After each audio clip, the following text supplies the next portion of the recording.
प्रेम से बोलो श्री गुरु महाराज जी की जय। हर हर महादेव।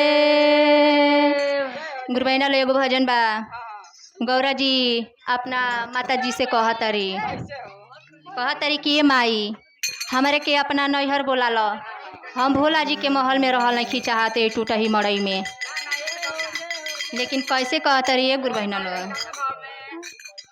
अरे हमारा के नैहर बोला लो भोला राउर भांग पी के करे ले डरामा।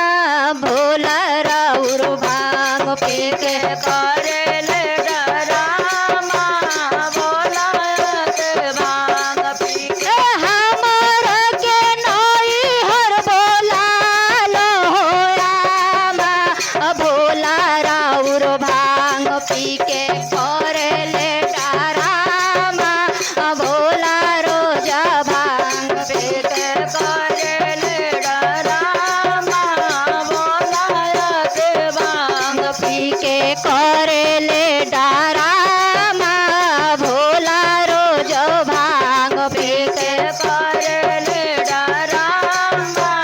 भोला गण भांग बैठा लो। और कहतरी भोला जी के बखान करतरी कहतरी अरे रोहू के घर नइखे बतिए बाला। भोला रोज भांग पी करे ले डरामा। भोला रोज भांग पी के करे ले डरामा। भोला गड़ भांग पी अरे रोहू के घर नइखे बतिए बाला। भोला रोज भांग पी के करे ले डरामा। भोला रोज भांग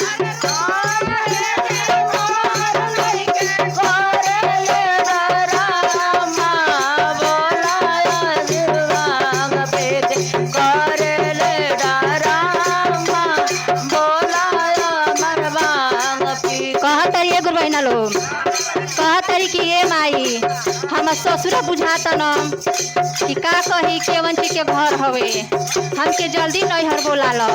कहतरी जेने देख साप बिछी से जगर बा।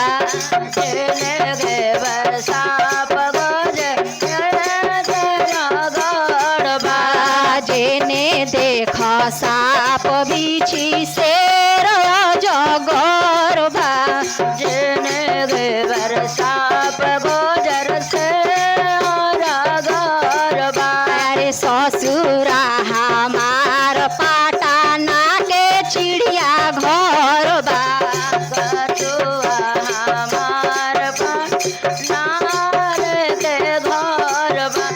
जेने देख साप बिछी से जगर बा।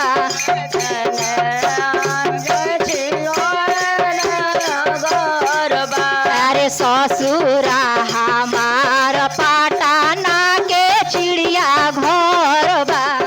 ससुरा हमार पटाना घर हमार के नैहर बोला लो आमा। भोला रोज भांग पी के करे ले डरामा।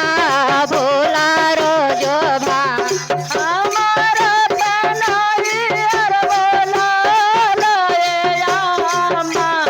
भोला जगर देख करे ले डरामा। भोला रोज भांग पी के करे ले डरामा। भोला रोज भांग के करे ले डरामा। भोला जगर देख करे ले डरामा। भोला रोज भांग के करे ले डरामा। भोला जगर और कहतरी गुरु बहना लो।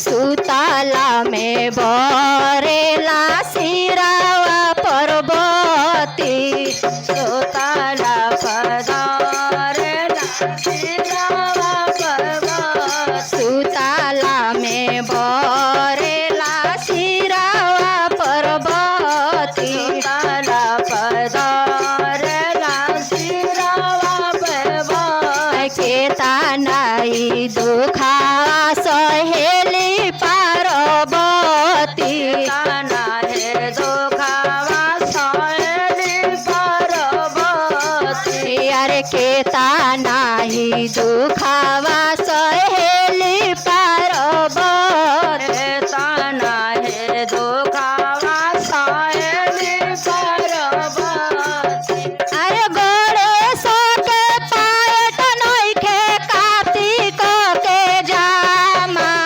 भोला रोज भांग पी के करेले डारामा भोला रोज भांग फेंके करेले डरामा बोला के भांग पी के करेले डारामा भोला रोज भांग पी फेंके करेले डरामा बोला के हमार के नई हर भोला लोयामा भोला रोज भांग पी के करेले डरामा भोला रोज भांग हमारे जय हो जय हो रोज भांग पी के करेले डरामा भोला रोज भांग पी के। प्रेम से बोलो श्री गुरु महाराज की जय। हर